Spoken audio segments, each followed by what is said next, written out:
Mas puxando um pouco pro papo inicial, o que você acha que vai acontecer daqui pra frente?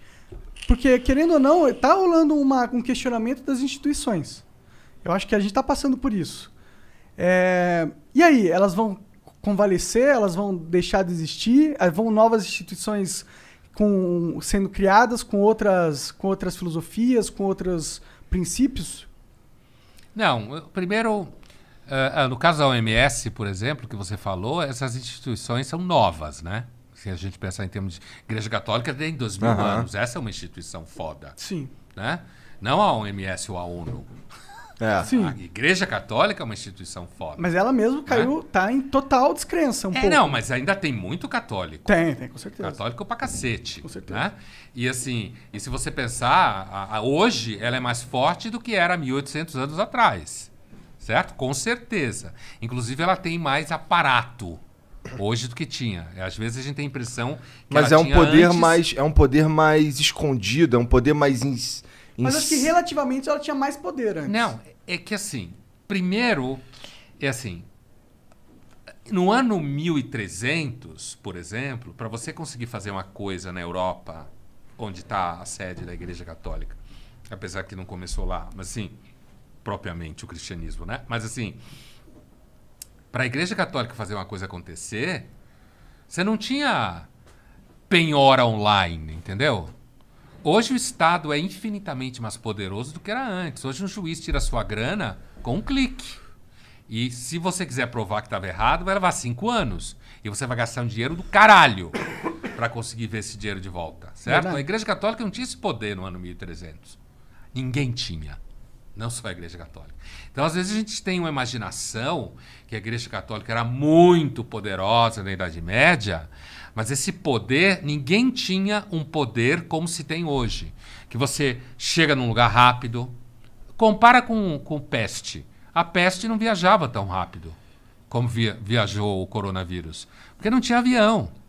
Como hoje você tem uma capacidade positiva de poder, como se fala, você vai lá e faz uma coisa acontecer, você vai lá e toma a terra de alguém, você vai lá e não deixa a pessoa entrar no lugar que não se tinha antes.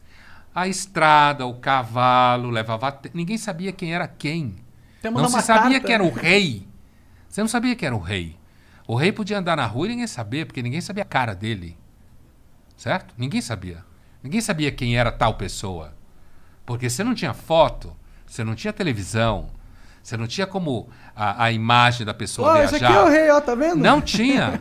Tem filmes que mostram isso muito bem. Eu lembro de um filme especificamente sobre a Joana d'Arc.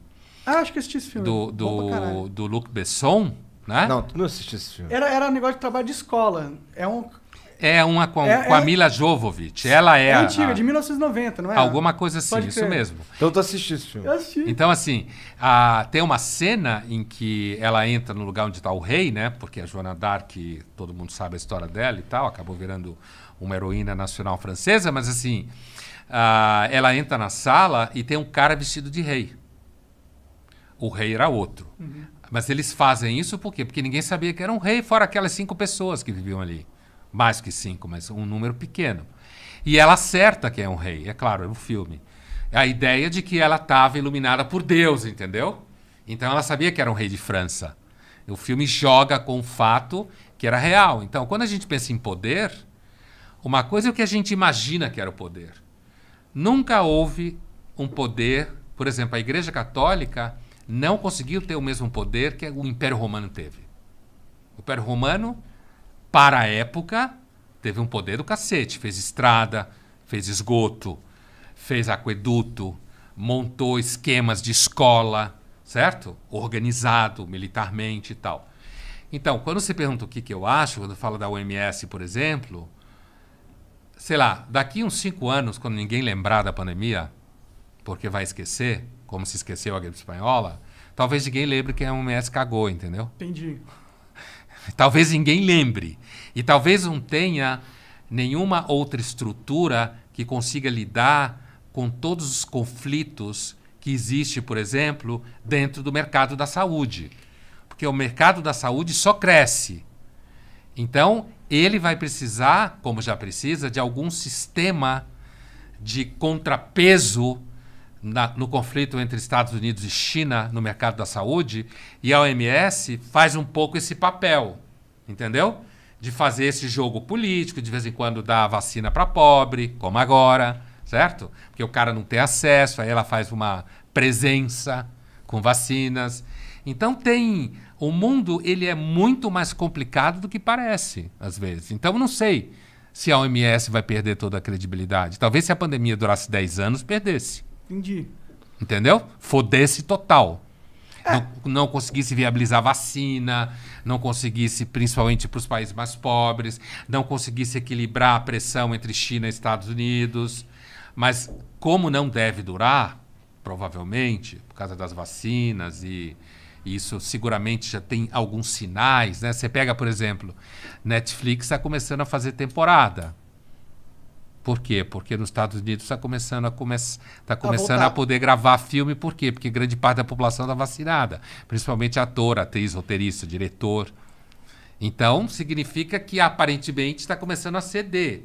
O que é normal. Já cedia sem vacina. Sim. A gripe espanhola passou sem vacina. Sim. Né? Pode crer. Então, com vacina, é provável que ela comece a ceder. E aí o mundo começa a entrar... Voltar a como tava antes, quando ninguém nem mencionava OMS, essas porra. Eu tendo a ser um pouco... Eu tendo a ter outra visão, pra ser sincero. Eu acho que a gente começou um processo que não vai acabar tão cedo, sinceramente. Qual o processo de questionamento de instituições? Eu acho que a população, antes ela era totalmente coordenada pela mídia e o acesso à informação era totalmente limitado. E agora não é. E aí fica difícil você controlar. Fica difícil você se passar por uma instituição mundialmente responsável, não sei o quê. Porque a gente vai saber, o cara que trabalha na OMS, ele vai ter Twitter, ele vai fazer uma cagada, entendeu? E ele vai contar pro não sei o quê. O outro cara também. E aí vai ter um escândalo de não sei o quê, porque foi gravado nas câmeras em Xangai, não sei o quê, entendeu? E eu acho que isso vai acabar minando as forças que as instituições tinham de parecer imune ao resto da humanidade, ser alguma coisa acima, tá ligado? De ser um poder realmente dos sabichões poderosos e... eles nunca foram sabichões e poderosos, mas eles né? passavam como? Mas você tem que levar em conta que, por exemplo, tem quase a África inteira depende de instituições como o OMS para ter médico, hospital. Então, talvez em lugares onde você tem mais acúmulo econômico e é mais organizado, eu pego, por exemplo, nós três aqui, provavelmente até agora, a gente não precisou da OMS. De repente, eu já tomei uma dose da vacina, vocês vão tomar também em algum momento. Quer dizer, a gente não está imediatamente precisando da OMS. Mas quem quiser ir para a Europa vai precisar da OMS para testar a vacina que você tomou, por exemplo. Isso é o poder político. Quem está na África depende de Médicos Sem Fronteira, depende da OMS, depende da ONU. Então, essas instituições, elas têm muito dinheiro, porque, inclusive, isso faz com que a África não exploda mais do que explode, por exemplo. Entendeu? Eu acho, o que você fala, eu acho que é mais visível o que você fala em questões de eleição, por exemplo. O que você está falando. Que você tem uma desarticulação de processos centralizadores por conta da sociedade em rede, que é o que você está falando. Então, nas eleições a gente sente isso já. No Brasil a gente sentiu, Macron foi um efeito disso na eleição da França. E está sentindo agora também. Nos Estados, agora desde a questão dos